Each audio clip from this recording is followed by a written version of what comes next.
त अॼु तव्हांखे ॿुधाईंदासीं तव्हांखे करियर में वाधारो यानी कि ग्रोथ कीअं थी सघे।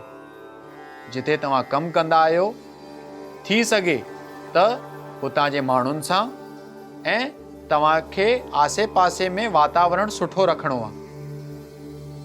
भगवान सूर्य जी उपासना करणी आहे। सूर्य ते थी सघे त आर्तवार ॾींहुं तव्हांखे जल चढ़ाइणो आहे।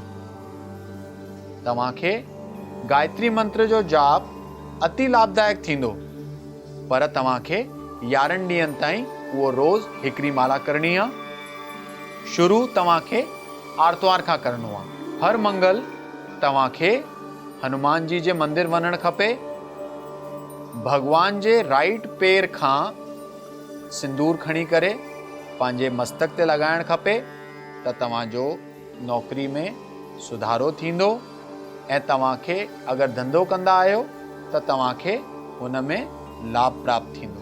त जॾहिं बि तव्हां कम लाइ घर खां निकिरो था, 4 बार नारायण नारायण नारायण नारायण हिन जो जाप करे निकिरंदव त हर रुकावटूं तव्हां जूं भगवान दूर कंदा।